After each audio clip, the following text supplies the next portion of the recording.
Survivor's ready. Go! Travis spoken.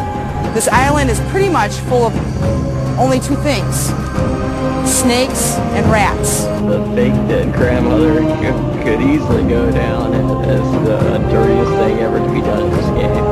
I am the king, and I am back. But I've got the $1 million check written already. I mean, I'm the winner. The winner of the first Survivor competition is Rich. Direct from Hobart, it's now time for the only dedicated radio show in Australia devoted to the hit TV show Survivor, bringing you the latest news and the biggest interviews from the king of reality television. It's Survivor Oz, and here's your host, Ben Waterworth. Hello everybody, and welcome once again to Survivor Oz, Australia's #1 TV and film podcast, as we come to you for the final time in Survivor San Juan del Sur for an episode recap. And I don't even think the word big begins to describe this episode recap, because as you know, we have this season been having dual recaps. We've been getting two people from Survivor on the show to talk about each week's episode. This week, for the final, we thought we'd do something a little bit different. Not only would we get two people, we thought, well, we'll get three people. Why not? And then three people turned into four people. And four people basically represents a quarter of this season that we are here covering today. Well, the 5th season of Thailand, and we're covering the 29th season of San Juan del Sur. But I'm going to introduce them all individually here, because I do believe this is the first time that they have all been together in some capacity in a very long time. Maybe even since the reunion of Thailand itself. We'll clear that up. But first of all, let's start from the winner of Survivor Thailand, the winner of the Oscar for the greatest winner of all time in 2014, and look, in my eyes, the greatest player to ever have played Survivor, the one and only Brian Heidik. Brian, welcome back to Survivor Oz. Oh, thanks so much. Good to be back. We've got, I think, Helen, Ted, Tanya, not Ted, just Helen, Clay, Tanya still on right around the corner too, so we're all here together. We are indeed. Well, Ted maybe can pop in, I don't know. Okay. Hell, Tanya, you've got connections. Let's just add everyone in. We'll just make this a 16-person podcast. We got Clay, Helen, and Tanya also too, which is great. So it's good to be back. Good to talk to everybody. Yes, indeed. When was the last time, Brian, would it have been, do you think, since the Thailand reunion? I guess I can put this down to everyone, that all four of you have been in some sort of thing like this together? Well, it's not. That four was actually Helen and I. We hooked up in Hawaii. My family and Helen's family all met in Hawaii, and we had lunch. Yes, same family. Yes. Yeah. Yes. Correct. And I saw Helen and Clay and me were at the 10-year Survivor reunion in LA. Gosh, that was what? Yep. Just few years ago, so I saw them. What? Yeah, I never got invited. That I never got invited to. But yeah, that's awesome. You never got invited to. They must have not had your info. Wow. No, it's all good. Jeez, okay then. That clears that up actually, because I think everybody from Thailand was there except for you, Brian. I think. Did I read that correctly somewhere? I don't think Stephanie was there. I don't think Stephanie was there. All right, I read that incorrectly.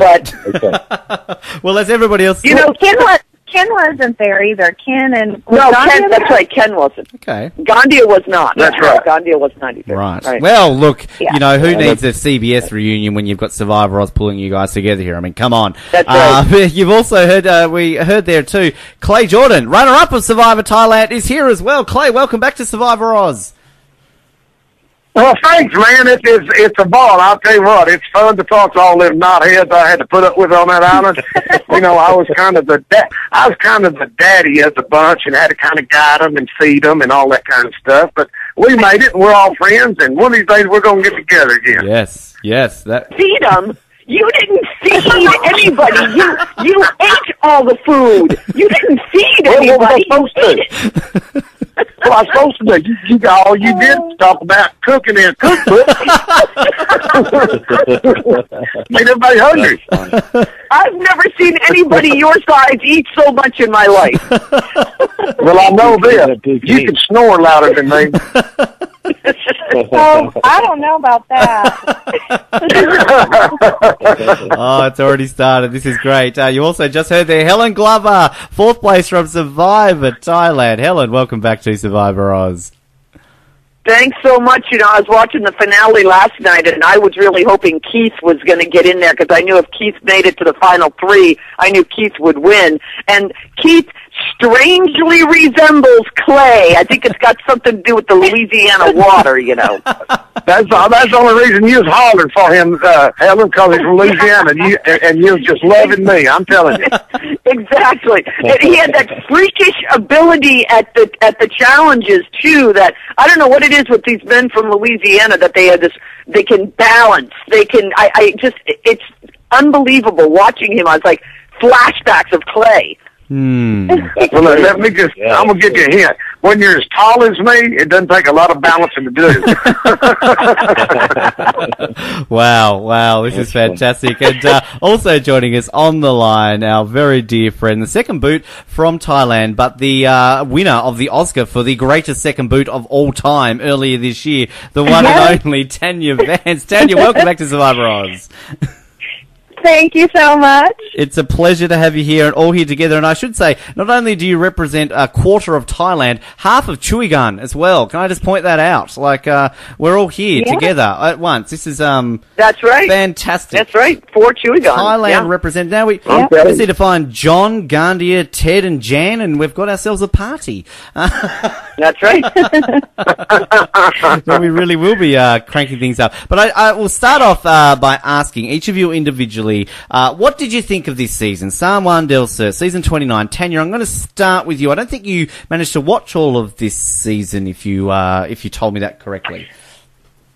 Yeah, I watched most of it. I missed a couple, but it was not my favorite season, I'll be honest. Like, it took a while for me to start to really like it and it to pick up. I thought the whole Blood versus Water was going to be a really, great addition, because they were strangers, but it's almost like you didn't like it as much because you didn't know the characters at all, like not either one of the characters, but I thought it was okay. I was happy with the win. I think Natalie deserved the win, so I think that I liked Keith too, to be honest, but I felt like she, she really was playing the game like she was supposed to, and I felt like it ended well. So even though it wasn't my favorite season, I thought it ended well. It was a good, it ended up okay. Good way to bring it out. Helen, what about you? What did you think of San Juan del Sur? You know what? I liked it better than I have in a while. I was really getting nervous after the last couple seasons that maybe Survivor had jumped the shark. But what I particularly liked about this season is, except with the exception of John Rocker, who is a known commodity, I don't like the returnees. I like to see the strangers because that's what made Survivor what it was. People that you never would have known from random walks of life that all get together in this weird psychological experiment, and you watch how they interact, and sometimes people that you'd never think get along great, and others that you figure would click, they don't. So I really like this season, and of course I'm very partial to Nadia and Natalie because I like them on The Amazing Race, and I really thought they played, Natalie played a great game.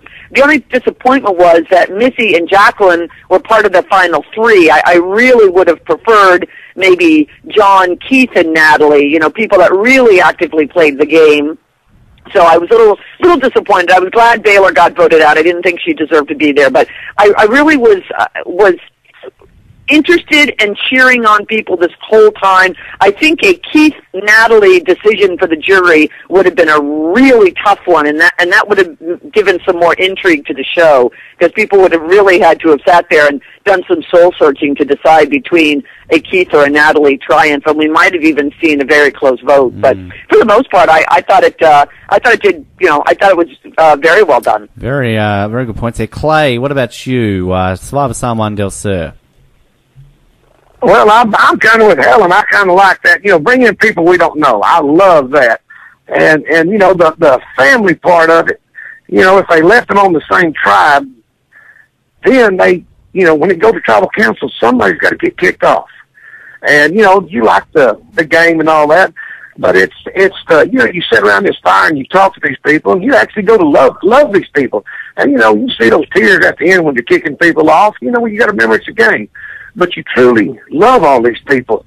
And I just can't imagine my loved one sitting beside me and knowing that we have to kick this one off. It would just, that hurt. But it was okay. I'm glad some of them, John got kicked off early, so wouldn't have to listen to their mouth and all that. But I'm Louisiana. And I'd kind of like old Keith to slip in there a little bit, little short fellas like me, they call us jackasses. You never know what's coming. I'm liking these comparisons to Keith, actually. I do. I like it. Brian, what about you? San Juan del Sur, your thoughts on the season? Well, the season was very interesting. It is always amazing to me how people take to those that have had some sort of success in life. Like the former coach of the Dallas Cowboys, and of course with John Rocker now playing, they almost felt threatened or intimidated. Where it'd be so interesting and fascinating for somebody like myself to meet these people and just talk with them and find out more about their lives. So I was a little surprised that the Survivor players were actually contestants were actually threatened or were upset that hey, this guy was the coach of the Cowboys or this guy's a major league pitcher. So. That was surprising. I think they should have embraced them more as opposed to been angry at them or jealous or whatever. So that was just my take on that. But I was just wondering, was this called Tribal Council yesterday, or was that called Estrogen Central? I'm confused here. All these females getting to the end, that's amazing. But I'll be honest with you, when Natalie gave her speech, okay, everybody else gave their speech at Tribal Council, and when she talked about the game and not all the obstacles that she had overcame in her life, granted there were some problems that people had, and I hope the best for them, but when she talked about the game and her strategy and how she actually said that the minute she said that if it was me as opposed to Keith getting kicked out, I said, oh boy, she's going to win. That right there was huge, and it was very powerful of a speech that Natalie gave. It was the most intelligent conversation she's basically had since the entire season. It was a very good closeout for her, and I think that's what made Natalie the winner. That helped her put her over the edge because it gave a lot of people the ability to say, hey, wow, she did play a good game, great speech, and everything made sense. I agree. Yeah, it's fascinating with all that because I guess she's joined yourself and 27 other people as winners of Survivor, and obviously each winner has done things differently. Sandra, you would argue, didn't because she won it twice, and so she did the same thing essentially. But it's kind of do you? I think we asked you this a couple of seasons ago when we had you on for the Caramoan finale recap. But I mean, do you kind of see now Natalie as a winner? She's joined this club, and if there's ever, say, a future all-winners season and you're maybe on a season with her, are you watching her more closely in situations like this to see if you could work with her or if she's a target you need to get rid of? Well, it's like anything else. You really can't plan the game. It's the personalities, and then Clay and Helen and Tanya will all agree with me. It's you either can get along in the sandbox and play, or you can't, period. You're going to have personalities that you're going to get along with, or you're going to have personalities that are going to rub you the wrong way. We happen to all genuinely like each other. We really enjoyed each other's company. At the end of the day, we were laughing. Even though we had challenges, we had to vote someone off, we still found a way to laugh and giggle and chuckle and crack jokes and be buddies. And we still kind of are later on in life. Whereas some people that we didn't get along with, we don't talk to because they. Again, it's just like when you're out there, you either get along or you don't. Yeah, I think the whole point of this episode too, I will say, is as much as we're going to talk about San Juan del Sur, we're going to talk a lot about Thailand as well, because I feel like we're not going to have this opportunity probably again, at least in a very long time, to have you all on the line and talk about this. So, we're going to hear little tidbits. I will say, Brian, you mentioned about, the estrogen situation. The 6th time this has been an all-female final tribal council, 4 times only, including yourself and Clay, that it has been an all-male final tribal council. Clay, you obviously part of this final 2, yourself and Brian. Is there something that when it's one sex at the end, does that kind of, you feel, affect a jury's decision in a way, or do you really think it matters little if it's all female, all male final tribal council? I don't think it really matters. There's no way it matters. If you get to the end, you're lucky to start with. You can play a good game, but one slip up and you're out of there. But I like kind of seeing the women go sometimes because, you know, they turn on each other so easy. And sometimes it's fun to see the women go up there. There's been a time or two where they've had the numbers and they could wipe out every man there. And they got arguments amongst themselves, and they ended up losing. You know, that's the way it goes. Yeah. But it's fun. I mean, that's the dynamics of that game. You know, you see people off in the woods talking. You know, what are they talking about? Just drives you nuts. But that's one we all watch. Tanya, girl power at the end. As I said, 6th time. This is amazing to think that we've had 6 all-female final tribal councils. It's fantastic, isn't it? Yeah, I like it. Like, I mean, because I feel like the guys do it a lot, so it's just, you know, like Clay said, I think it's harder for females. I'll be honest, it probably would be hard for me too. Like, I tend to gravitate toward guys. Like, obviously, like Helen, I love Helen. Like, you know, like, I could see me not really categorizing it based on sex. Like, it would be more like a personality thing for me. But I don't know. Sometimes it works, sometimes it doesn't. I was excited to see it because it feels like we haven't had one in a while. But, you know, I don't know. I like it. Anytime females stick together, like Clay said, without catfighting, it's awesome. Helen, what about you? What's your thoughts on it? I got to agree with Clay on that one. It doesn't matter to me what the makeup is of the final 3. It's who finagled the best path to get there, and so I just, like I said, I was disappointed because I didn't particularly like 2 of the 3. I wanted to see Natalie in there for sure. I wanted to see Keith in there, and then, you know, wild card on the 3rd. But yeah, I don't normally play well with women. When I was on Thailand, I saw, you know, Clay, Brian, and Ted, and I thought, I'm breaking into that all boys club over there because I came from a background where I worked in a male-dominated field, so I don't normally, like if I walk into a beauty parlor, they usually turn around and start talking about me. You know, that's just kind of the reaction I've always had. But before our season was cast, Mark Burnett had pulled me aside and asked me what I would think about doing a men versus women, and I panicked. I thought, oh my God, if you put me on an all-women tribe, I'm going to be voted out first. So I looked at him and I said, well, that's okay, but can I be on the men's tribe? And he just kind of he kind of looked at me and smiled, and sure enough, season 6 was the men against the women. Yes. Yeah. Missed out by Remember one. how they tried to trick us? They tried to trick us and they separated us. Remember, Helen, when we rode in? Because we were we were in a very Muslim area, and I think looking back now, I think politically we had to do that. It was a very, very Muslim area, still is. Very, very big hotbed of Muslim activity in that area, and I think they would have maybe been incensed if they saw women that weren't properly dressed in with the men. So I think that's why they separated us. I think it was just politically in that area the feasible thing to do at the time. It's a good it's interesting with that because I sort of remember seeing when casts and that were released back for Thailand, I think they even sort of separated the cast for like the viewers, men, women, and kind of it seemed it was trying to be tricked that way. And I guess Tanya, you said, how would have you gone on all female if they did the Amazon Twister season earlier in Thailand? How do you think you would have fared that way? I'm going to tell you right now, I was praying that it wasn't male versus female. I was like, please, I will kill these women. Like, I'm like Helen.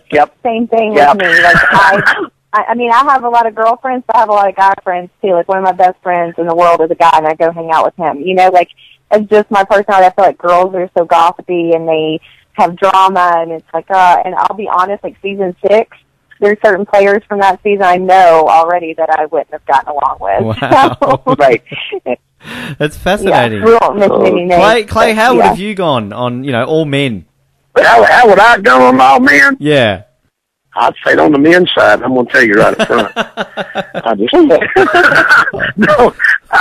it's been interesting, but if the guys got to win because if they like a lot of them, if they get a heads up, the girls like Tanya and Helen and all this, I'm telling you, if they'd been on the team against the guys, they'd have stuck together, without a doubt. But I just find it funny in our show, they kept calling us the the old tribe, and they were a young tribe, and I think they went to tribal council. We sent up to tribal council a couple of times, and then after that, we got so bored on that island because we didn't go to tribal council in like 3 weeks. We kicked the whole tribe off before we went back. So and that's that's kind of men. Don't ever. Everybody can win a challenge. It's not all about strength when you're out there. So it's. I love that about our show. They kept calling us old tribe. Well, we kicked that old tribe to the curb, didn't we? Yeah, Brian. Do you think it would have been much different if it had been all men at the start of the game? No, I mean it's guys, girls. You have to have the mix up. I really think it's a nice mix to have, but all guys, all girls, either way, you're still got to get along with the people that you're playing with. The one thing I wish I'd see less of, I wish we'd go Survivor old school, basically, when you're not having all these immunity idols, and you're not having all these exile islands. I think I don't think that's really a necessity in Survivor. I think it should be back to how it originally was birthed, which was just straight up playing out on the island and without all the other little elements, because you don't really need that, I think. What do you guys think? What about the idol, the hidden idol? What do you think about that? Well, I know we didn't have one, and that could change everything. But you never know. I think one time they ought to just, like Brian said, go back to the old time. To do it one time and just see if that doesn't. There's a lot of drama. That idol brings in a lot of drama. But let's try it one more time and see what it's like. You know what amazes me with that, Clay? If you found that idol, would you ever let any other person on your tribe know that you had that idol? I would go to my death with that idol. I would never tell anybody I had that. I've done a lot of dumb things in my life, but there's only me and God that know I had that idol until I played it. I'm telling you. Exactly. It's fascinating because it kind of seems like every season as well we have to have a gimmick. I mean, this is Blood vs. Water 2, and I'll ask you about Blood vs. Water in a second, but like next season, of course, we're looking at white collar, blue collar, no collar. We can't just have a season and it's just like Survivor Thailand, like it's 2 tribes of 8 people, and there's no real gimmick at the start. Like, it's kind of interesting. I mean, there was, I suppose, a slight gimmick at the start of your season that, we had people choosing the tribes. But that aside, I mean, Helen, sort of going on what Brian and Clay were saying there, do you feel like a twist for one season could just be, there are no twists. Let's play Survivor like we used to back in the old days? Oh, absolutely. I was telling somebody recently, they asked me if I was still watching Survivor, and I said, are you kidding me? I have never, ever missed one episode of Survivor, ever.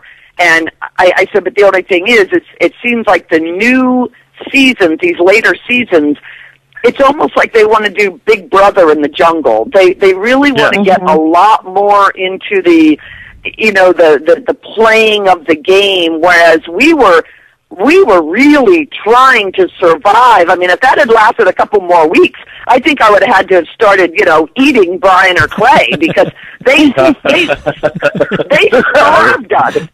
I mean, we were starving. It was ridiculous, and so that adds another whole layer. Yeah. We were starving. I mean, they didn't give us any food. Yeah. Oh my God! They get a whole grocery store. And they can trade now. Did you know that? They can trade. I hated that. You hated that, Tanya? But I'm gonna go back and say, I'm gonna say something about that idol. Then I'll say, but with all the seasons that has been that idol, if all of these players went on that island, they'd all be looking for a gimmick, like a hidden idol, or they're gonna get a clue to a hidden idol. And if there wasn't any, that'd cause more griping and arguing going on. That somebody's got an idol and there's not one. Exactly. I mean, because there's so many that would drive them crazy, wondering, where is it? And they'd all be looking all over them islands, and there wouldn't be one. Don't tell them, exactly. Don't tell them. They would be all going there. Tanya, I mean, I'll bring that point up, about the whole trading. I mean, Helen's good point there. You've been out there a bit longer. Poor Brian and Clay, you wouldn't be with us now. But, Tanya, going back there, like we're saying in terms of, they were allowed to trade. We didn't like voting her off, I'll tell you. You saved your lives when Helen left that night. But,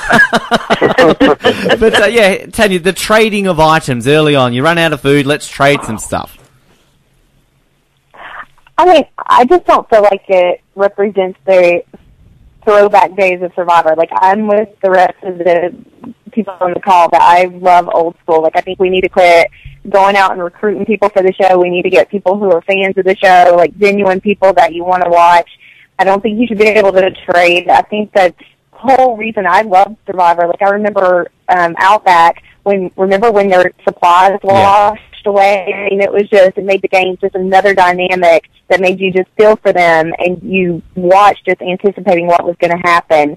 I mean, would it have been nice to have extra food? Well, yeah, but I mean, it's kind of what makes Survivor is not being able to trade, and you know, they give them fire like crazy, and like Helen was saying, they don't drop the weight like we did, you know, like they're actually being fed. So for me, it kind of takes away the real experience of the game. It's kind of interesting, kind of that, and I always love getting sort of people from the older seasons, you know, the first 5 to 10, and talking about the newer seasons, because there's all these like subtleties that have obviously changed that you know, older school players don't like, and then the newer school players talk about. It's great to hear about. One question I'll ask: the blood versus water twist. You know, obviously it seemed to work, maybe you would say, with the returning players, and then this season some people have argued it didn't work. Tanya, I'll start with you this time.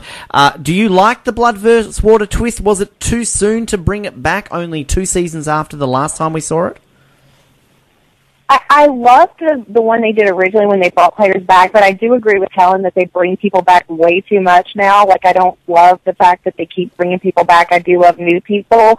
But for some reason, I don't know, maybe it was just the personalities on this one. I just didn't feel drawn to want to watch them for a while. Like, it was kind of boring for me at first. And I'm on Facebook and social media all the time, and I hear a lot of people, Evil Dick and Spencer and I hung out the other day, and we were talking about it.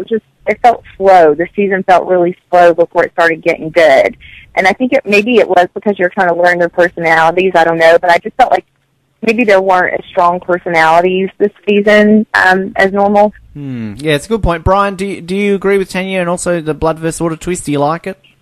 I do. I do. I agree with Tanya, but I also think that just because you brown nose and stay close to, say, Mark Burnett or Jeff Probst, doesn't mean you're going to be all of a sudden you need to be back on Survivor again. After 2 seasons, that's not a way to have real personalities and real cast members, because there are some people that they have favorites, and they put them back on the show for brown nosing. Bottom line.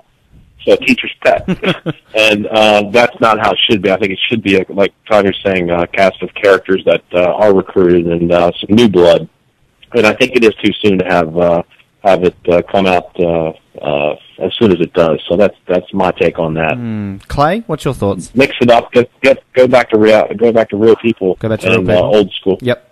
Clay? Yeah, I absolutely think that they need to go out, and if you don't send in an application and go through the whole process, you don't have a chance to be on that show. I don't care how many send in an application, because that's what made the show good, is people from all across America send in an application because they want to be on that show, not because they were talked into being on it. I think that would be fantastic and be a lot better show, and of course that they're all fighting for the same thing. I mean, they want it. Some of those people in there, they don't want it. But I'm kind of like old Jimmy Johnson. He wanted to be on there. Yeah. I don't know if they asked him or how but he wanted it. He loved that show. And that's the reason he wanted on there. But, I think they need to go back to the old and just give it a shot and see what happens. Helen, anything to add on that? Yeah, well, the blood versus water was interesting when they first did it, but then to do it again, I mean, I liked the season, but I did think it was a little soon to do that. It almost seemed to me like an act of desperation, like, okay, we have nothing else, so we'll do this. I would have rather have seen 2 tribes, 8 on each tribe, like the old school, but I would love to see winners compete. Yes. I would love to see the winner of every single season compete, because I think that could get real ugly real quick, because, you've got the people that have they figured a way to get all the way to the end. Now let's see them. It'd be like Lord of the Flies, man. It'd be like that'd be great. I have to ask the question because I know I've asked Brian this question before, but I want to hear each of your thoughts on how Brian would go, particularly with Brian on the line. I want to know. I'm going to start with you, Helen. You brought it up. How do you think Brian would go on an all-winner season? Be nice. Y'all be nice. How do I get to talk? Yeah. We'll go with Helen first. How do you think Brian would go?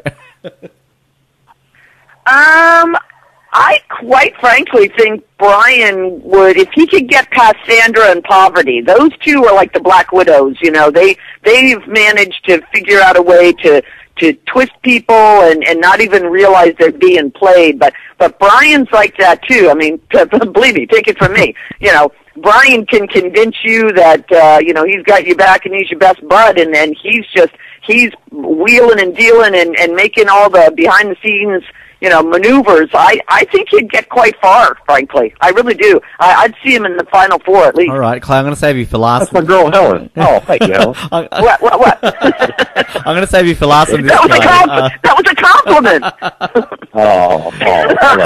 Tanya, how do you think he would go? I think he would do awesome. In fact, I'm not going to mention any names because the season may happen, but I think Brian knows who I'm talking about. There's a couple players that wanted his contact information. Brian gave me permission to give it to him, and I think they would be a kick-ass alliance. So I think Brian would do really well. Hidden messages there. Great potential. Clay, come on, here we go. Yeah. Hit us with this, Clay. Let me clear my throat. The problem with Brian is he's a real likable guy. Everybody loved Brian. And he could talk your ass into anything in the world that he wanted to talk you into. And the problem of it is, if those others go back and watch our show again, he may be telling the truth, and they won't believe a dang thing he's saying. But Brian, I really do think he would do good because you truly do like the guy. You really do. Not as much as me, I'm sure, but Listen to the look at the pot calling the kettle black. Oh, wow. Brian, here we go. Look at this. Do you want me to send this off to CBS for you and just, some glowing recommendations here? All right, not a problem. Sounds good.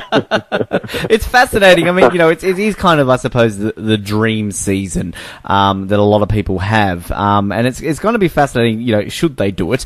Who gets brought back? And I just think it would be a great way. Some people say it's a perfect way to end it, but we don't want to talk about the end of Survivor now, do we? Otherwise, I'd be out of the job. So no, right. We want to keep thinking positively. I want to go to Helen quickly with this one because I'd like to get each of your thoughts on just the second and third place, Jacqueline and Missy. You mentioned, Helen, you weren't really a fan of Jacqueline and Missy. What was it about those two that you didn't really like? I didn't feel either one of them really earned their way there. I mean, Jacqueline pulled it out when she needed to, and by winning that final challenge, that was a godsend for her. So Jacqueline, I don't know, maybe it was just her personality I didn't warm up to that much. I don't know, and Missy, I just wasn't a fan. The whole Missy Baylor thing from the very beginning. I think they were kept in because I think, and Brian and Clay will know what I'm talking about. I think they were kept in because they knew when they needed to get rid of them, they were an easy vote off. I don't think anybody thought Baylor or Missy was ever going to win a challenge. They reminded me of the Jan. Sort of they filled the Jan role where that at any time if you need to get rid of them, you can get rid of them. So you just kind of drag them along because there's always other people, and you need to go to them and get their vote. So I don't know. Could be just a personality thing. I didn't care for either one of them, and Jacqueline, I wasn't a big fan either. There were other people that I would have rather seen Reed. Reed was one of those love to hates. So I would have liked to have seen Reed go a little further because he was, just so diabolical. Yeah. Clay, Missy and Jacqueline. Missy, Helen said it. She was there because, she's not going to win nothing. She's not going to get any votes. And Jacqueline, I like John quite a bit for some reason. I don't know. Jacqueline, I believe she stayed where she was because of John. And, you know what happened to John? He should have played that idol. But, you know, I liked her more than Helen, but Missy and Baylor, I'd have kept them as far as I could because I didn't see them doing anything at all. I mean, if they had been in the final two, I think somebody would have won 7-0. Just no, I'm not voting. The both of them have been in there. Brian. That's what Brian would tell. That's what Brian told me to say. Well, I mean, I'll be honest with you. Baylor not Missy, somewhat likable. Baylor not too likable. Being loved one. Missy playing the mother role. Okay, great. That's fine, but enough. At one point, there's a point where that's enough. And then Jacqueline, usually having a boyfriend on there or a girlfriend or being a couple is usually the kiss of death on Survivor. It happened to work for Rob and Amber very well, obviously, but generally speaking, this whole couple stuff on Survivor just causes too much drama. So that was probably part of it. But and at the end of Tribal Council too, or was it Estrogen Central? I keep getting those two mixed up. The Jacqueline talking about how she had all this stuff and how all these obstacles that she overcame in her life and how she should be this is how she played the game. It's not about that. It's not about all the obstacles that you overcame. It's about how you actually were when you're out there in the relationships that you formed and no kidding. The statements that you make after the fact. So that's kind of what I thought. But it's again, kudos to Natalie. She did it. She earned it. And she stole Survivor for this season. I mean, congratulations to her. Yeah, Tanya? I toward the end I started liking Jacqueline. I didn't like her for a while, and then I kind of felt sorry for her. She pulled my heartstrings, talking about the condition that she was diagnosed with, and it did make me kind of feel sorry for her. But as far as deserving to be there, I probably wouldn't have voted for her to win. I felt like it didn't feel like she made the moves. Even like Helen said, like Reed, at least he was going for it, And I liked Keith. Keith had never, he didn't know hardly anything about the game. And for him to make it that far and just be so down to earth and like humble, and he wasn't lying and cheating to get where he went, I was definitely rooting for him. I was glad Natalie won. I felt like that Nikki shouldn't have even been allowed because of her injury how do you not compete and still get to make it to the final three? I don't think that was fair. Yeah, it's a good point. You're right. That made me angry. Yeah, I mean, I've had friends ask me why didn't they take her out. It wasn't life-threatening, so I guess you get the option to stay. I think Jeff came out and said in an interview that had that happened earlier, she would have been pulled no matter what, but it was because there was only, less than 10 days to go or something like that. But I guess, Tanya, with you, I mean, I know you and I have talked about this on the show before, like obviously with what happened to you, and you didn't really get an assistance when I think you mentioned Stephanie got some assistance with sort of what was going with her. Yeah. So, I mean, does that frustrate someone like you who was voted out essentially because you weren't well to see somebody like, hey, you can stay in the game, we'll help you? Yeah, well, at least I got voted out. I didn't just get eliminated or whatever. But yeah, I don't even know if Helen and them know that on the other side, Stephanie was just a little bit sick, and they gave her an IV and stuff. Whereas if I'd had that, I felt so much better. And so it was very unfair advantage.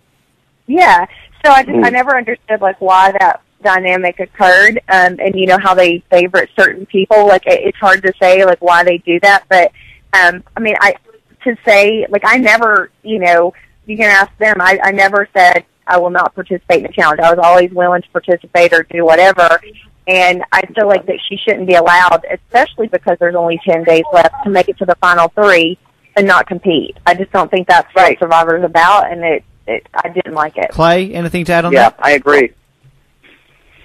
Yes, absolutely. I mean, Tanya, we hated. That was our worst vote of the season, is voting her out. We didn't want to. We did it because we loved her so much. We didn't want to see her so dang sick because she was sick. Man, but then again, who knows how the game would have went? I have no idea. But, they should have took her out. But, if she liked that many days, hell, I'd kept her there too because there ain't nobody going to vote for her because she hadn't done nothing. She didn't do nothing. She could have broke foot. I mean, it's not fair to her tribe well, I guess it was individual by then, but no. After you hear she should have been gone, and then Keith would have won. Yeah. That's all I can say. That would have been fascinating. Them good old Louisiana boys. Brian, I mean, what's your take on sort of the Missy ankle situation? Yeah, the behind-the-scenes stuff has become a little bit more assisted as opposed to not assisted. So I was surprised that they do so much help, whereas we did not. Tanya had no help. I was surprised also, too. I heard that Stephanie had an IV, and just an IV or some sort of thing for Tanya would have moved her along further, too, because it was just more of a 24-hour, 48-hour thingamajigger that she got affected with, and fatigue or anything like that. But they are assisting a little bit more than they did back in the day. So hopefully that someone will hear the broadcast that we're giving and maybe make some changes. You know what I mean, Ben? Yeah, I do. Well, look, Brian, we're very influential on this show. I mean, I told Mom leg muscle real bad, and they give me a wrap. That's all I had is a wrap. Yeah, it's interesting, kind of the development. Yeah, go Tanya. You just wanted somebody to rub your thighs. Don't listen to Clay. You just wanted somebody to rub your thighs. Yeah. It works. It's all these sneaky things just to get, some attention. That's good survivor play, Clay. Well, maybe do what? It's good survivor play to get that to, get the girls to do that. So I'm telling you, you got to holler and stuff. They got to rub it on that leg, get it all loosened up, ready to go for challenge. Helen, do you have anything to add?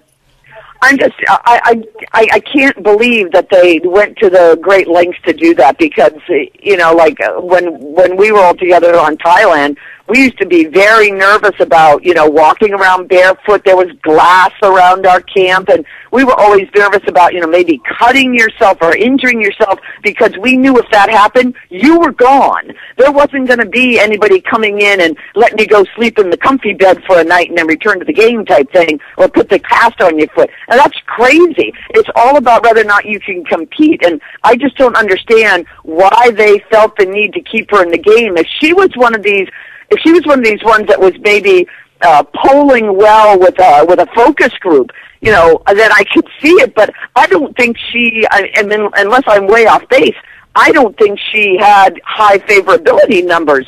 So why keep her in the game at that point? I agree with Clay. Get rid of her, and at least at that point, then Keith is able to advance. And it would have made for a much more interesting finale. I think kind of like Tanya, Clay, and Helen, you're all Keith fans by the sounds of it. Brian, your take on Keith. Would have you liked to have seen him win? Loved him. Actually, was surprised to see him go, but it was pretty obvious the minute all the females were together, they were gonna. It was more of a power thing on the females to get rid of the male because he was a threat. He was good. Winning some challenges, and just a likable guy.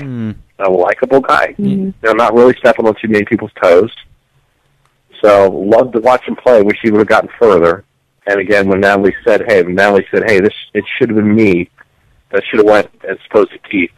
Well, I was like, wow, that was just that was a closing tool on her part. That sealed her deal. Yeah. And I think definitely a lot of people were very much on the belief that Keith would win if he made it to the end, and we saw that kind of with that impromptu vote that they had at the reunion. So, it would have been made for very interesting conversation. Keith is a winner of Survivor. I'm sure had he won, he also would have got a much different edit, but he got a very strong edit as it is anyway, so it would have been fascinating to see that. I really want to get to some Thailand sort of stories and things like that shortly, and we've also got some listener questions which I want to get to because we've got plenty of those in for this. I know, Tanya, you've spied a few of these listener questions, so you knew a few of these were going to be like. One question, though, that I should at least point out there to everyone, heading into season 30, this new twist of, I mentioned it before, blue collar, white collar, no collar. I think somebody on my on the wall of Survivor Oz said the Australian version of that would be called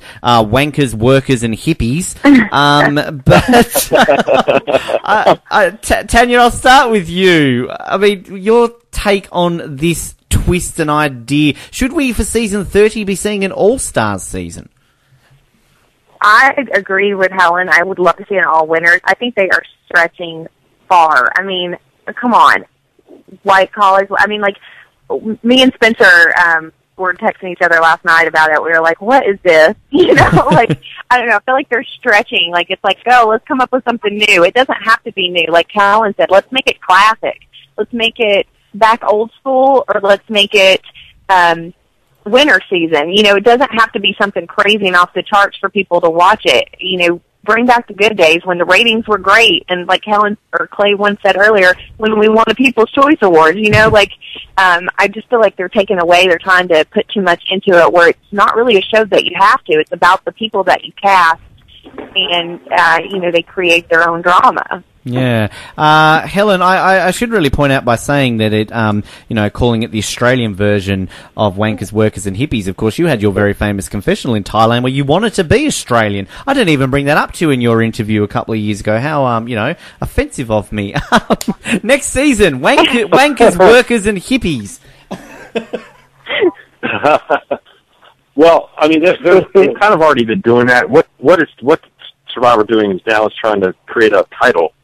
When they've always had, you know, professionals, doctors, lawyers going against construction workers or farmers or people that don't have a college degree or a title. So that's kind of already been happening. They're just now marketing it on a title standpoint. So whatever they're doing now with these titles, it's already been done with the players that have been played. So I don't think they're doing anything new except just trying to market it a different way. No used car salesman since you, Brian.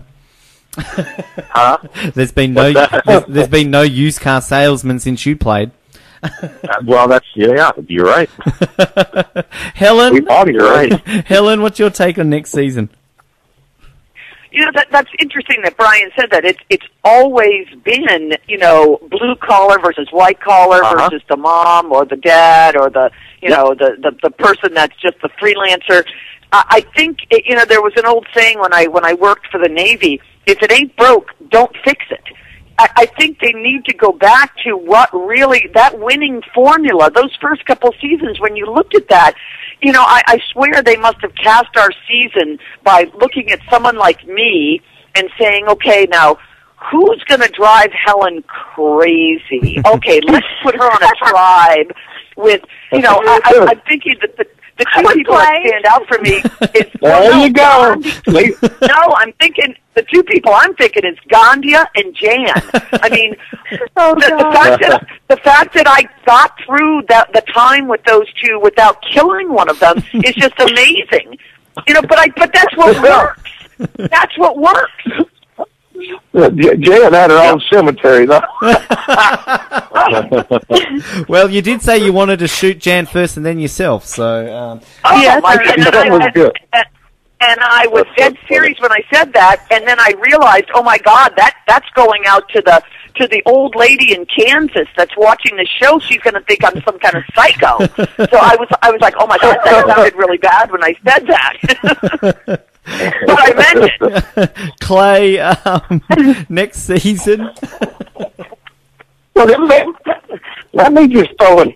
Now, I can tell you right now, the blue collar and the no collar is going to tear up the white collar. I mean, they're going to team up, and they're not going to like them. They're not going. But you know, the best season, if they would just do it, I would love to see Richard Hatch and Brian run around that island together. That would be funny, funny, funny. I'd watch it. Brian and Richard Hatch. Brian and Richard Hatch together. Now, how would that play out, Brian? Just throw the others in there, because those two would be a show in his own. The big question should be to Brian, though, would Richard make you take your clothes off so you could be naked on the island together? Oh, that's so funny, Richard Hatch. Has he ever got his did he ever get his passport issues taken care of? We hope not, right? Maybe. I saw him just the other day. He lives down the street, you know. Wow. So you just from you, right? Yeah. I don't ever go there in the summertime because he's usually at his pool nude, you know. Yeah. Wow. He lives. We live on the same island. We live on an island in Rhode Island, and he lives on the same island. Yeah, that's right. That must be fascinating, Helen. Just down the road from Richard Hatch. Yeah. Yeah. That's where she got all of her excitement from. It's a tough place to live, you know. You got two survivors here. Plus Elizabeth from, Elizabeth Filarski that's now on Fox. Yep. She's also from Rhode Island. Do you just pretend she's not? Yeah.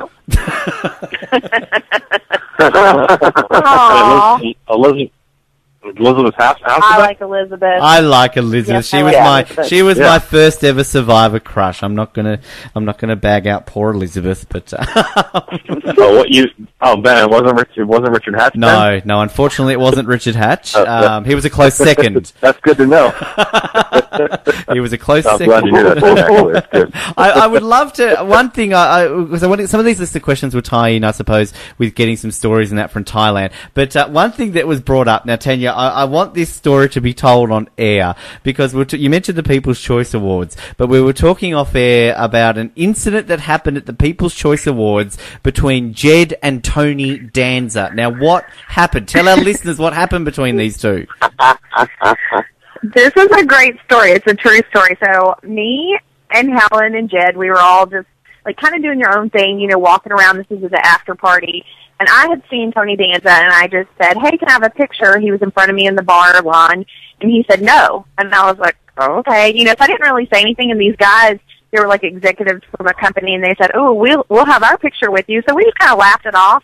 Well, a little while later, I ran into Helen and Jed, and they both were like, Tony Danza's a jerk. And I said, oh, did you ask for a picture? And we were just kind of laughing that we all had asked, and he said no.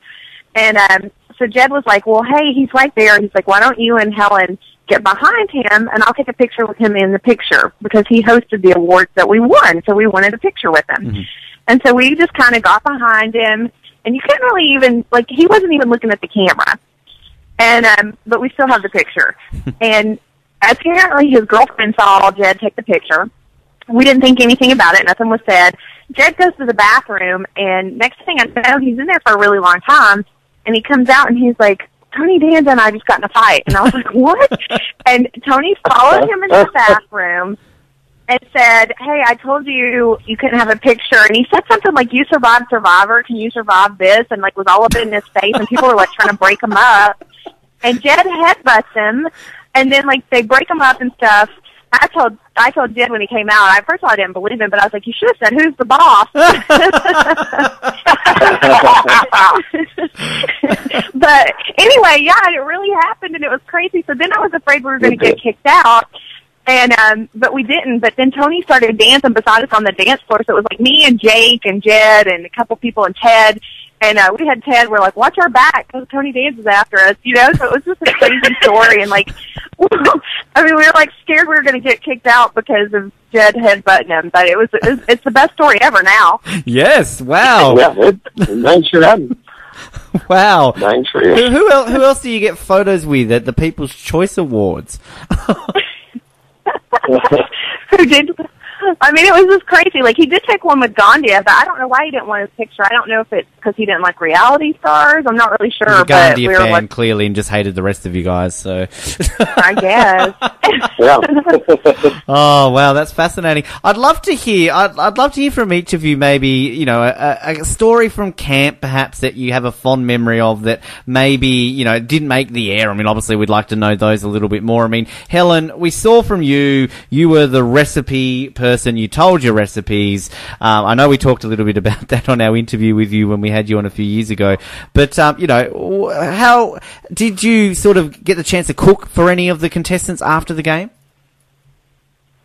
Oh, I always cook, and that's been my thing my whole life. Whenever I've always, had big dinner parties, and I give gifts of food for people because I'm all about that. I think I must have been Italian in a previous life, because I'm all about food. And you got to understand, when you are starving, all you think about is food. And so that plays out in a number of ways. I know a couple of the people on the other tribe, on Sukjai, they would play this game where they would sit there and they'd think about food. Okay, cheeseburger or rack of ribs. Oh, definitely rack of ribs. No, cheeseburger. And they'd go back and forth Twix bar or Milky Way. Oh, definitely Twix. No, definitely Milky Way. So they were still talking about food. I just talked about food in a way where, it was in my mind. I was like cooking in my mind, but you're just obsessed with food the whole time because you can't think about anything else. You're just crazy hungry. Clay, be honest now. Did you enjoy or dislike hearing Helen's recipes all the time? It gave us something to talk about, but I want to tell you. Clay had his own recipes. Clay had his own recipes. Did. Clay's recipes. I had a whole bunch of them. I'm telling you. But, apple dumplings. Brian said it earlier. We truly liked each other. We all liked each other. And every night, we'd get that fire going. Helen would sing songs. And we truly enjoyed each other's company. We did. And I just had the biggest time. And then I remember Helen, she would sing, "Are You Lonesome Tonight?" And I'll never forget her singing that song. And one night we was talking about family. And you get to think about your family, and, you can be a big old, tall, grown man, but, you love them. It'll make, that stuff show up in your eyes that they call tears. And I remember the show, putting the music and all that, and me walking down the beach, and Ted sitting down there. And he said, "What are you doing?" I said, "Oh, I'm just thinking about my son." And, he said, "Dad, if you ever need strength, look up at the moon, and I'll send you all I got." And they played in "Are You Lonesome Tonight" music, and Helen was singing. And then Ted sitting there making fun of me because I had tears in my eyes because I love my family so much. It just, that one moment from how much fun we actually had to that scene and Ted making fun of me, I was like, boy, he made it look bad. But I tell you what, I truly enjoyed every one of them. And as hard as it was, we had a good time when I tried. That's good to hear. Yeah. Brian? We did. Any stories? Yeah, I wish there was something that wasn't filmed on there, but everything's pretty much what you see is what you get. We all really enjoyed each other's company at the time, and Granny and Helen did love to talk about those recipes. And it's funny because when you're out there, though, there's not much. I mean, there's not much else. We don't really want to talk about the game. You don't want to talk about the challenge that you either won or you lost. Everybody was exhausted for the day. You lack of food, again, lack of water, lack of sleep. You just want to kind of veg out, but you veg out and you talk about a couple of things, and it takes your mind off of the stress because, they're coming at you at different hours of the day to go to a challenge. You just never know what's going to happen. So it does relieve stress. Hence the reason for the talking and of the recipes and the comparisons of food and things like that. It really does relieve stress. Tanya, any stories or anything to add? I think we had a bunch of little good memories. I remember doing Helen's, was it your anniversary, Helen? What was it? Where we did it was my birthday or anniversary? My 20th anniversary. Yep. Yeah. I remember that was special and just hanging out and just having a good time. And she genuinely was so touched by it that it was just a touching moment. I remember McGilla the monkey, coming down and stealing people's shoes. Funny. Like, Helen, didn't you have two different shoes on? She stole your shoes. I played the whole game with one Kiva sandal on one foot and one sneaker on the other foot. Wow. That's right. Yep. Yeah, so stuff like that, and to sit and laugh, and I'll go back and watch, and us laughing at Clay snoring in the cave. I just remember having genuinely having a good time. I didn't snore. You can't snore, dude. I'll tell you that. I'll tell you what. Why don't y'all come over and we'll sleep out in my backyard. We'll see stories. Wow. Yeah, so it's incredible kind of, all these stories and everything like that. But, it's been 12 years now since it's all been on. So, that's just, wow. It's gone by so quickly. God, Thailand's gone by just like that. Some of the other things too we'll ask here. We've got some listener questions, and I will say thank you to everybody who sent these in, because we do close it out with a set of questions as well. But, just going through some of these, some's directed to each of you here. I need to start with this question because I absolutely love this question. Tyler Kakunu, sorry Tyler if I said your last name wrong. He said to me to ask Brian where Penny is from, then let Clay answer.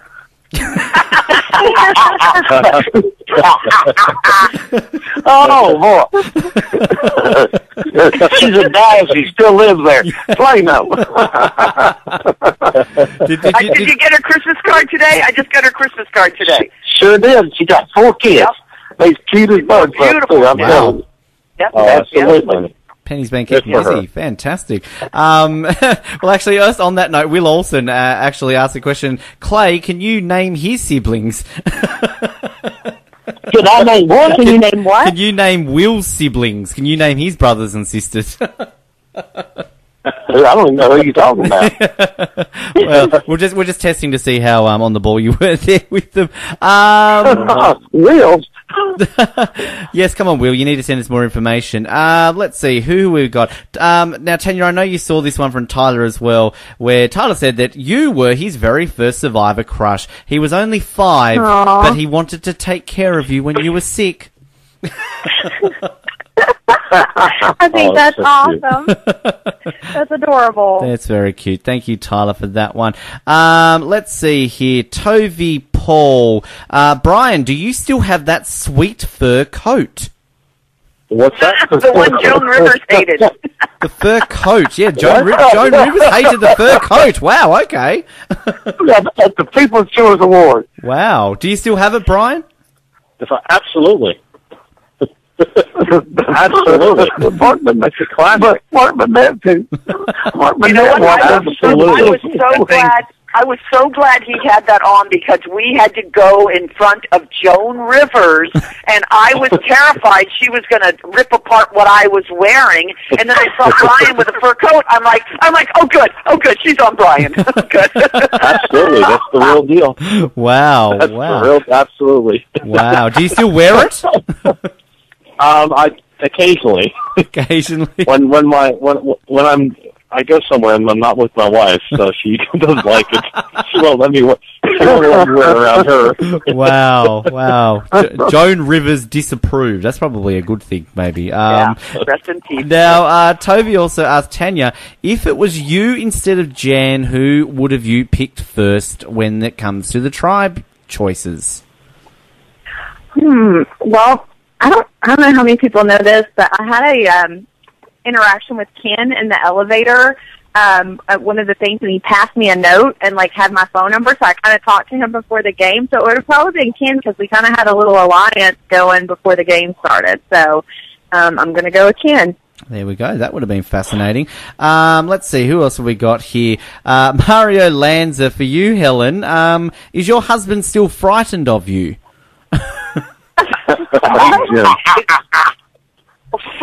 Oh, please. Oh, come on. He is, isn't he, Helen? He is.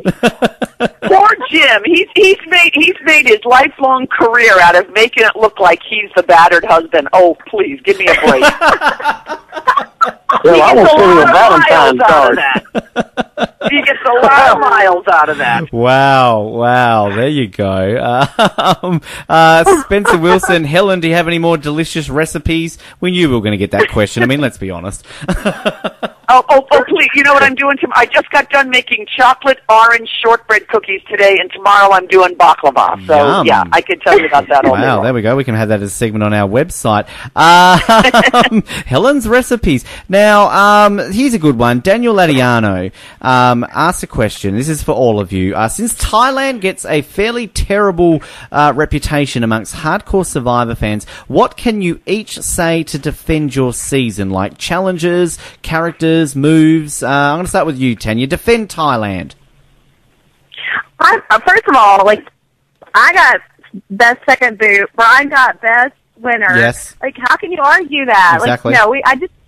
It was original. We weren't recruited. We genuinely cared about each other. I feel like the game, was played the way it should be, old school style. Brian was so entertaining. I don't know how anybody could call the season boring. I felt like our group, our Chewigon tribe, was very underrated. People said we would never make it, and even though I got voted out early, look how far they made it. I was so happy for them. And they're like the underdogs, and who doesn't want the underdogs to come out on top? So I love our season. Very true. Clay, defend Thailand. Defend her, well, she said the best. I think they liked our show because we actually liked each other. We didn't go out to deliberately sabotage each other, but, we cracked on each other. We had fun. We laughed. And, we still had to kick everybody off. And, like, we were the underdogs. And if you remember, the last 5 people sitting in that tribal council were all chili gone. Indeed. We only lost 3 throughout the game. Mm-hmm. Exactly. That's it. And we wouldn't have lost those if they wouldn't have been sick, but that's okay. Mm-hmm. Helen, anything to add? It always amazes me why Thailand gets a bad rap. I don't know who was fighting with who behind the scenes at CBS that decided they were going to make Thailand. Maybe for them they didn't like Thailand because of the bugs or the heat or something. But the season I would put up against just about any season, I would say out of almost 30 years, I would put Thailand in the top 4 seasons. I mean, what was not to like about it? And the only thing I can think that they didn't like was, and guys, you know that we did this, we would never allow the producers to hear us negotiating the vote. And so they wanted that to, we kept that very close to the vest. We kept that very quiet, and they didn't like that. Well, maybe they should have pulled us aside and said, listen, we need to hear a little bit more about this discussion. But they never said that. And so I think we were kind of like playing against the producers because we didn't trust the producers to go tell people what we were going to do. Fascinating. Right, that's true. They were very, and they did. About it. They did. I know they did. They did bring it up in interviews. That's how we became guarded, because they would tell each other, they would make it sound like other people were talking about you. So it became, let's don't tell them anything so we don't ruin what we're doing. Exactly. Right. Yeah, don't blow my cover. Love hearing stories. By the way, guys, do you know tomorrow, the 19th of December, tomorrow is our anniversary. That was our finale in Hollywood. Oh, wow. Yep. Oh, wow. Sure. Yeah, that's awesome. Well, right now in Australia it's the 19th, so I can say happy anniversary. Happy anniversary. Thank you. Wow, there you go. So exactly 12 years to the day. How fitting is that I've got you all here together? I didn't even know that, Helen. Good call bringing that up. Yeah. Wow, it's fate. Fate made this happen. Good job.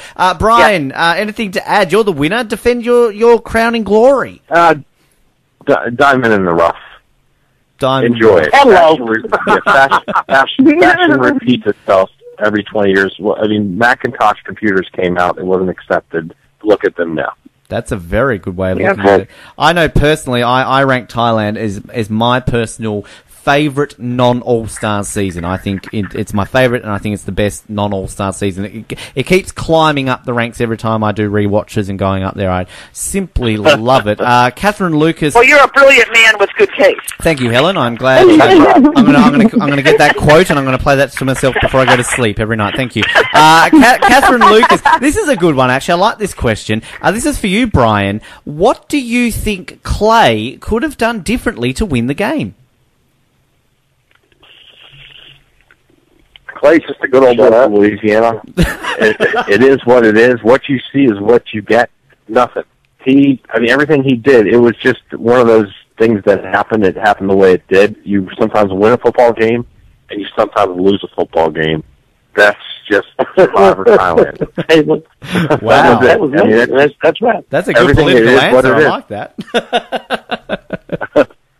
Well done. Because I'm cool. Clay, do you want to add anything to that? No, he said it right. You're not going to get somebody different when you call me. You're going to get me. When it was there, I'm sitting here in my living room. That's just me. That's all I can say.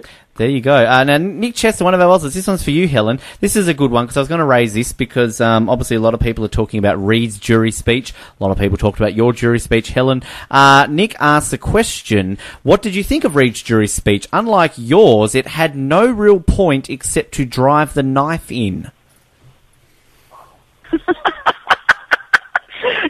Yeah, I've got a wicked bad temper, and I try to keep that under control as much as possible because when I snap, and I can remember the night that played on television, and my son and my daughter, of course, are watching this in the audience, and my daughter told me that when I started off, my son looked at her and he goes, uh-oh, Brian's in trouble. he goes, I've seen that look before. I've seen that look before, because my son was usually on the receiving end of, coming in late for curfew and things like that. So, I have a flash temper. I deal with it, and then I try to move along afterward. But I thought the only thing with Reed I thought that was uncalled for was knowing that, and I'm not a Missy fan, but knowing that she was married and divorced 3 times and had children, there was a safe bet that it's somewhere along those marriages she probably was somebody's stepmother, and I thought that was a little unnecessary. I think he could have made his point without going there. He got a little personal and a little outside the game, and I think with Survivor, the important thing is to stay within the context of what you dealt with in the game, and don't go outside of that. Amen. I agree. Good point. Eric Corbridge has a question here. Helen, do you have more or less respect for Brian's win after all these years and all these seasons? Oh, listen, when my husband came out there and was, one of he won the reward, and so he got to spend time. I thought we were going to get to go to a spa or something, but no, he got to come sleep in the dirt with me. And I remember at the time, he kept trying to tell me that I should make a move and get Brian out. And I said, look, I think Brian deserves to be, I thought it was going to be me and Brian in the final, the final 2. And he said, well, do you think you can win against Brian? And I said, I don't know. That's up to the jury. But I said, I'm fine with that. I'm fine with letting the jury decide, because I thought that he played a good game. So, I mean, he won. No, I have no problem with that. There you go. Simple. Brian, Eric's got one for you here. He's kind of bagging me out a little bit in this. Thanks, Eric. He says, regardless of Ben Waterworth's incessant sucking up, thanks, Eric, you are still arguably the best player to ever play this game. Are there any players' games that you have admired or even possibly learned from? Probably who was the 2 seasons ago? Sort of a more of a nerdy type. Cochran? Yes. So very good player that studied it, played it very extremely well. Of course, you got to go back to Poverty. Did very well in Sandra. I mean, you got to give it up to somebody that's won it twice. Of course, Rob and Amber are doing their stuff. So, and Rupert. You got to give it up to those folks. So sure, you always learn from that. Learn something with regards to how they played it. And, humbleness gets you a long way. Humbleness gets you a long way. There you go. Thank you. Humble and Rob do not go in the same sentence. Well, that's maybe You're right, Helen. And let's remember, Rob never won. I know that gets forgotten. Oh, that's right. Rob You're right. Yeah. never won. Rob but Amber won, though, right? Winner. But Boston Rob went on to win, of course, Redemption Island. So eventually, not that time. Name. Yeah. Let me scratch his name. Sorry, Rob. Tanya, Catherine's got a question here for you. Do the differing fortunes of Natalie and Nadia prove that Survivor is a game of luck? I definitely think that luck plays a big factor. Like, obviously, my luck was not good because I was sick. Had I not been sick, I think I would have made it pretty far in the game. So I do feel like luck does play a big part, but also just being smart, too. There's a lot of other factors, too. Luck is huge. If you are on a team that is throwing challenges, your luck's going to run out. It just depends on the situation, but I definitely think that it ties into the game. I think that you have to be calm, you have to be strategic, but all those things, you can still be one of the best players and get voted out. Like when you look at some of the best players that have played athletically, it's just their luck.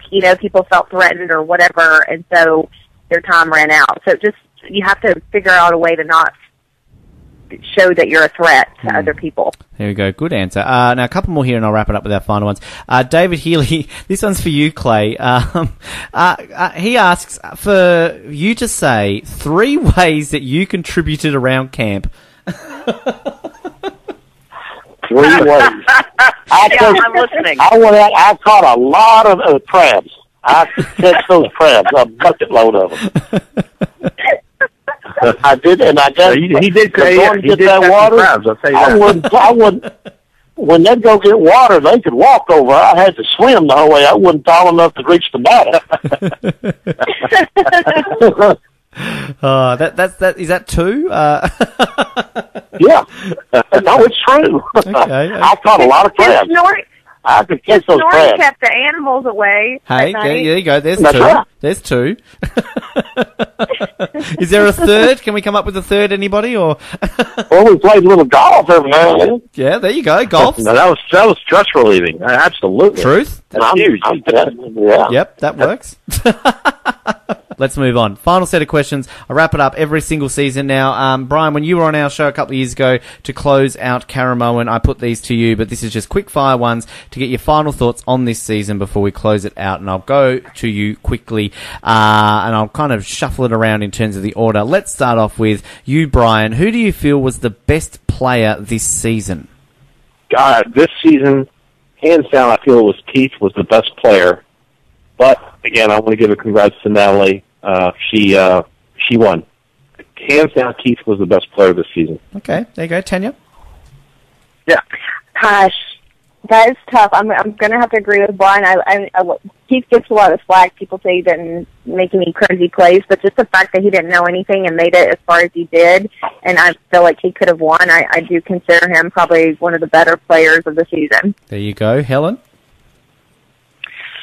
Keith was a challenge maniac. I think he, for 55 years old, I think he just shocked everybody. So there's, as far as winning challenges, that got Keith a lot further than he ever would have been.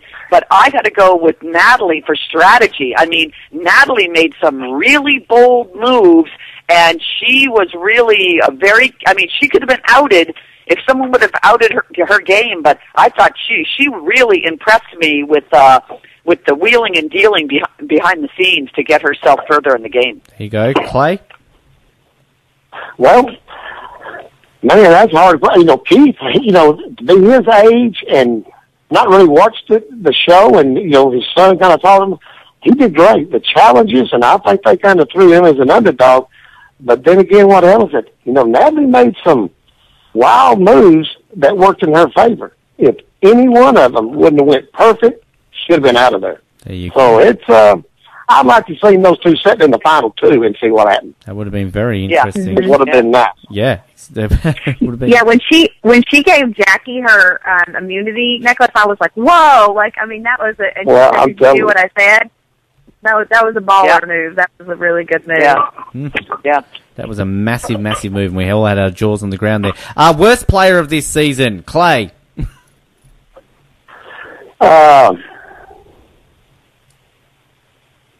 Who's the first one kicked off? That would have been Nadia, the other Twinny. She was the worst. Twinny, she's the worst. Alrighty. Helen. That's it. The worst? Yes.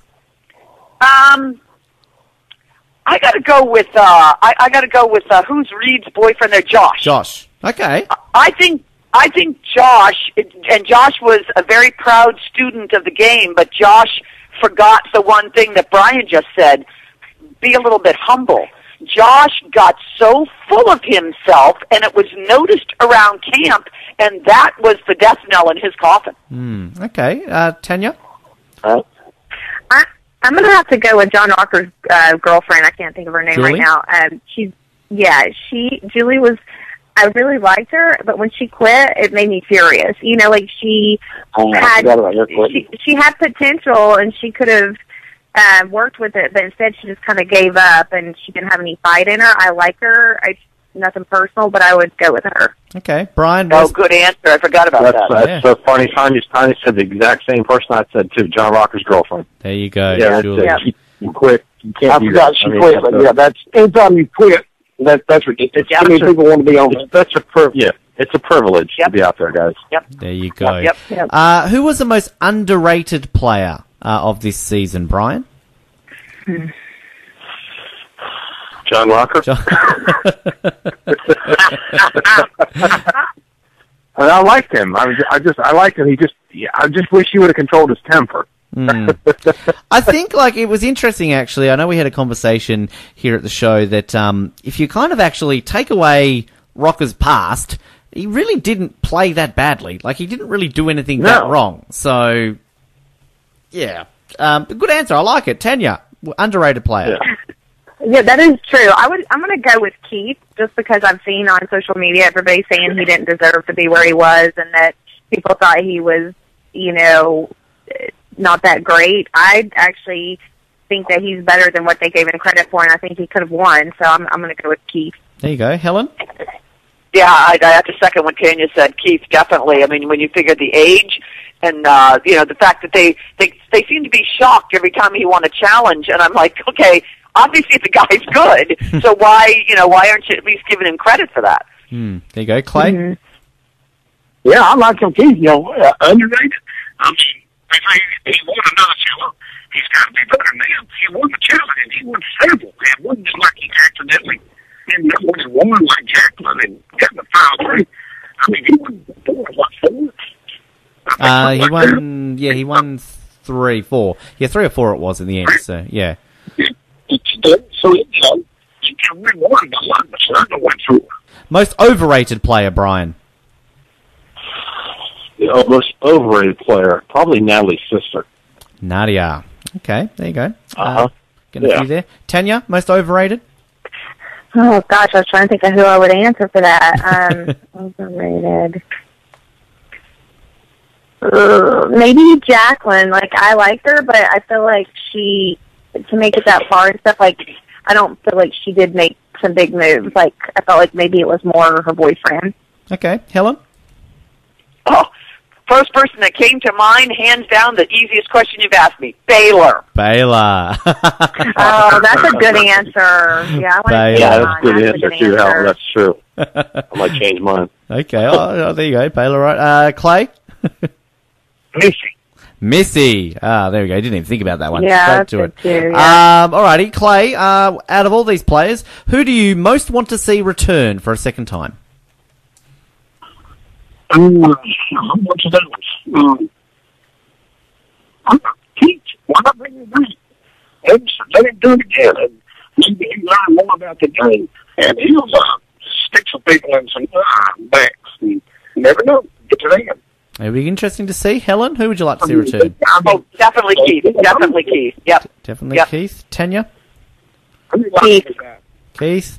Brian, do we have a full set for Keith here? Yeah, Keith. There we go. Keith gets the perfect score. Who got the most screwed over this season, Tanya? Ooh, most screwed over. Keith. Keith? I'm going to go with Keith. Yep. Brian, you agree? Keith as well? Yep, Keith. Done. Helen? Yeah, I have to agree. Yeah, I think Keith got it. As soon as Natalie figured that, he's going to win if he's sitting next to me, so I got to get rid of him. So that's, yeah, he got screwed over. We might have another full set here. Clay, are we going to say Keith as well?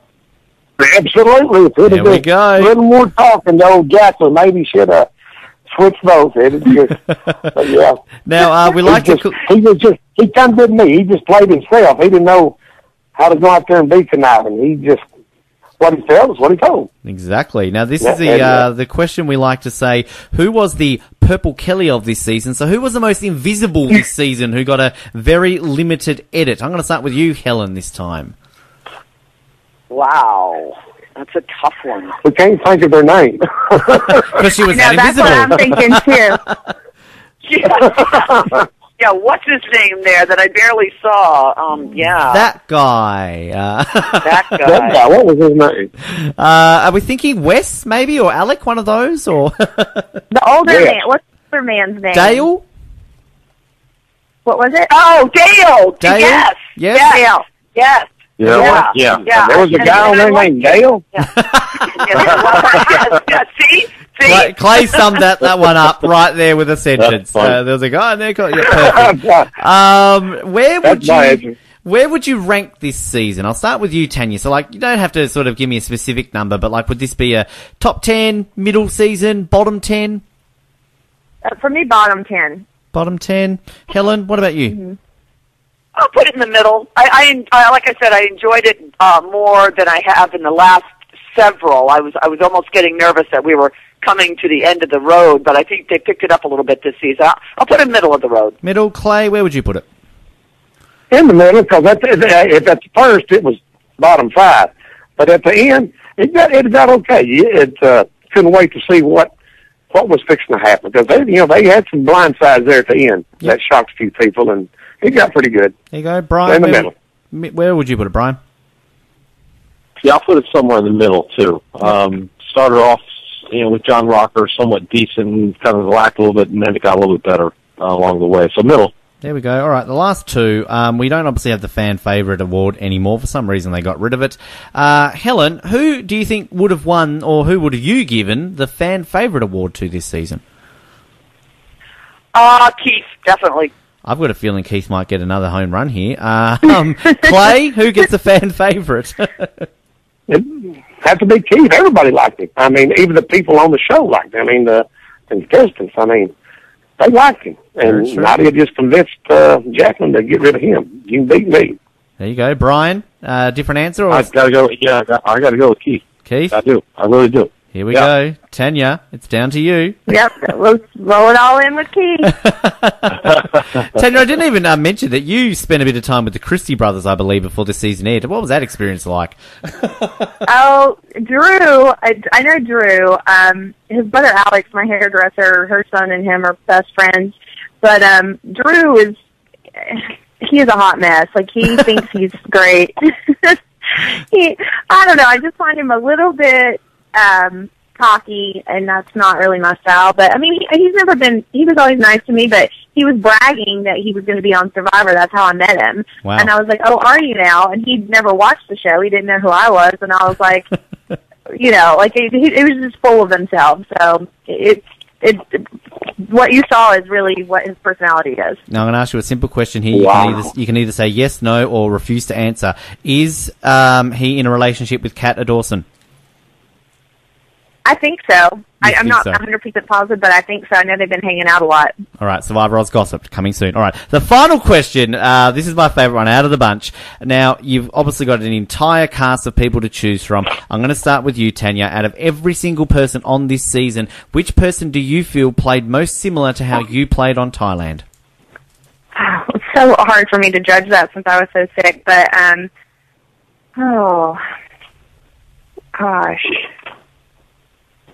That is hard. Do you want me to come back? Do you want me to come back to you? Yeah, come back to me. Let me think. All right, let's go to Clay. I think I know who Clay's going to answer here. Well, you almost say Keith. We're both in Louisiana. We're both old, and, we just not smart enough to get to the end. But that's all right. You got to the end, Clay. Come on. Everybody loves us. It doesn't matter. Helen, who do you think played most similar to how you played? Well, I know this is going to sound funny, but Keith, because Keith did not play a political game, and I didn't play a political game, and maybe I should have played a little bit more strategy when I was on Survivor, but I played I want to make sure I work hard around camp. I want to make sure I don't ruffle too many feathers. I want to make sure that I try to keep the waters calm and try to focus on, winning challenges. And I think that's what Keith did. I don't think Keith got into the strategy. He did a little toward the end when he kind of begged to stay on. And I did that at the end too, when you kind of sense that maybe your number's up. But at that point, you're kind of out of cards, and so it's tough. But I did think my game was a lot like Keith's game. Okay, Tanya, did you come up with an answer? I'm going to still Helen's answer because I feel the same way. I feel like politically I wasn't making big moves yet or whatever, but I wasn't ruffling anybody's feather. I was just trying to do the best I could, especially being sick. I tried not to ever just lay around and be lazy. I just tried to do whatever I could to contribute and not seem like I was burdening anyone, So I feel like Keith is socially more probably like I was. I wasn't plotting and doing things that I probably should have been doing. Okay. Brian, I'm going to say to you to close it out. I'm very intrigued of your answer here. Who do you think played most similar to how you played on Thailand? No one. No one. Nobody was that good. No one. No, just I can't compare. I can't. That's a good answer. Good answer. There you go. That's a good answer, Brian. Gentlemen. There we go. That is a perfect way, I think, to close it out. Guys, I'm going to go around to each of you here, and thank you very much for joining us here. Brian, personally, thank you very much for joining us here. As always, it's a pleasure every time we get you on this show, Matt. We really do appreciate you giving us your time, and thank you for joining us here on Survivor Oz once again. Thank you guys so much. And Tanya, to you, thank you again. Thanks. Anytime. Helen, pleasure having you back. Good to have you back here in Survivor Oz, and thank you. Thank you very much, and Merry Christmas. Indeed, Merry Christmas. And Clay, of course, it's you. To you as well. Thank you very much for coming back here on the show. You bet. Thanks for calling, and hey, all of y'all, Merry Christmas, and I hope you can tell we actually had a good time, and we do need to get together sometime. I think it'd be a show in itself. We'd have too much fun. And there it is, ladies and gentlemen, the Survivor Mini Thailand reunion, doubling up as the San Juan del Sur episode 14 and reunion recap, the finale. I'm just, chuffed that all went together, can I just point out. Not kidding when I say that Thailand to me is the second greatest season of all time. You all know my admiration for Brian, and to get all those people on the line, it was a lot of fun. To Tanya helped organise a lot of that, so I appreciate Tanya's assistance there. And the first time a lot of those guys have all been together in a very, very long time. So we hope you enjoyed it. And look, we've always kind of thought about maybe one day doing mini reunion. We've sort of talked about on the show over the years about getting a bunch of these guys together from past seasons and having a reunion, so to speak. So look, maybe it's something we will eventually do one day, but watch this space. We'll let you know if we ever do it. This does, however, conclude our Survivor San Juan del Sur coverage when it comes to the recap side of things. We've had a myriad of guests throughout this season. We've obviously done 13 of these recaps, 30 different survivors doing recaps throughout this season. So it's a record for us and a lot of content.